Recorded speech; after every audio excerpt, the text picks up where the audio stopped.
Democrats prevent Republicans from serving on the Select Committee. Democrats kick Republicans off standing committees. Democrats try to make D.C. a state. Democrats try to end the filibuster. They try to pack the court. They do secret impeachment hearings in the bunker in the basement of the Capitol. And they just said a naval veteran is afraid of the truth. And now today, they are destroying executive privilege. The United States Supreme Court held those who assist the president must be free to explore alternatives in the process of shaping policies and making decisions, and to do so in a way that many would be unwilling to do except privately. The court further stated presidential administrations of both parties have asserted that presidents' close advisors are an extension of the president. What if I told you a centuries-old principle, one every modern president has leaned on, is now being tossed to the side for political gain? In a speech that left Congress reeling, a Republican lawmaker, Jim Jordan, didn't just defend Mark Meadows, he went for the jugular, taking aim at Democrats over what he calls a blatant power grab. Now, whether you're red, blue, or somewhere in between, what's at stake here smashes straight through party lines. Who are these close advisors? Who are these individuals who are an extension of the President of the United States? Well, there's actually a bunch. But certainly the three most important are the National Security Advisor, the White House Counsel, and the Chief of Staff to the President. And I would argue the Chief of Staff is the closest of the close. He's the one who spends more time with the Commander-in-Chief than anyone else. Now, why do we have this privilege? Why do we have it? Why is the decision-making process between the President and his close advisors a private matter? Why is that? Well, guess what? The Supreme Court told us the answer to that one, too. Quote, executive privilege serves the necessity for protection of the public interest in candid, objective, and even harsh opinions in presidential decision-making. Let me just say that again. Executive privilege serves the public interest. It's for us. It's for we the people. It's not for President Trump. It's not for Mark Meadows. It's not for any president. It's not for any chief of staff. It's for the country. But the Democrats, they're not going to worry about that. They're going to forget about that because they think this is good politics. They think this is all about politics. They used to care. They used to care about executive privilege when Republicans wanted information. During the Fast and Furious scandal, President Obama asserted executive privilege for bureaucrats at ATF and DOJ. And think about it. A bureaucrat in a federal agency gets privilege, but not the chief of staff to the president, because Mark Meadows worked for President Trump. And Democrats have been out to get President Trump before he ever took office when they first tried to spy on him, actually did spy on him in 2016. They're going to destroy this precedent even though this very question is in front of the courts as we speak. They're going to destroy this precedent that's been around since 1794 when our first president first asserted it.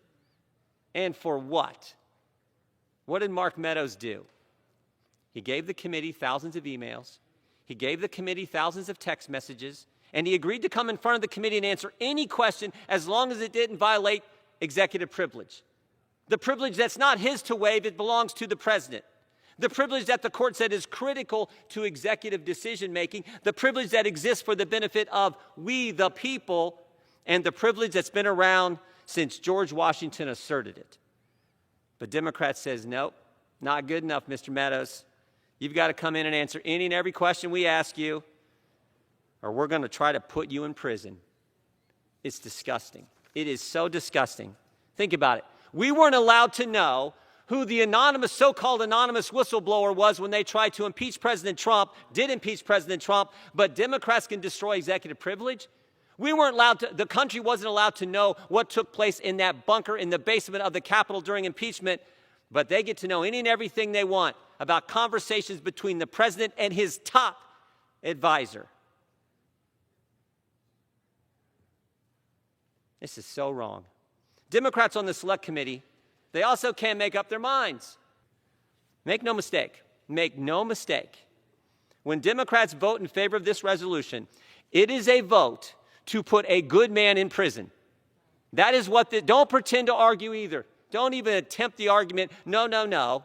This is just the House acting. The Justice Department will make a decision whether to prosecute or not. Come on, is there anyone who believes that? It took the Attorney General all of 5 days to treat parents as terrorists. All of 5 days. If a left-wing political group can write the White House asking the Department of Justice to use the Patriot Act against moms and dads, and 5 days later the Attorney General of the United States does just that, then what do you think he's going to do when 225 Democrats in the House of Representatives ask him to put President Trump's chief of staff in prison?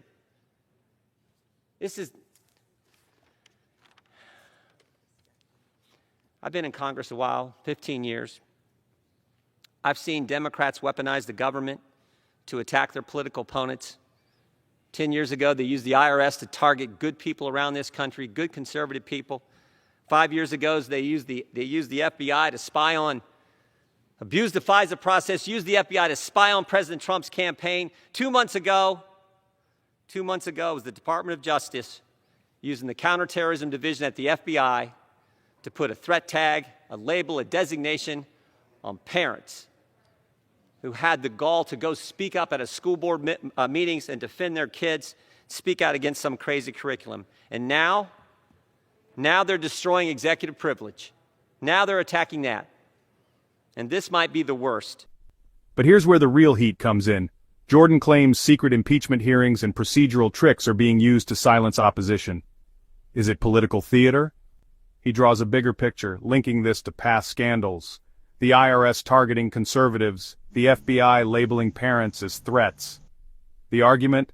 The government's being used as a weapon, not a shield.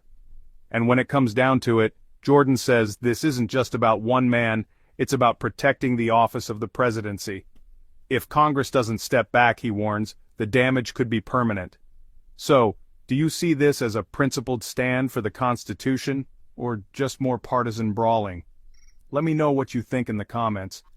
If you found this breakdown useful, don't forget to like, subscribe, and hit that bell for more stories that cut through the noise. Thanks for watching, and I'll catch you in the next one.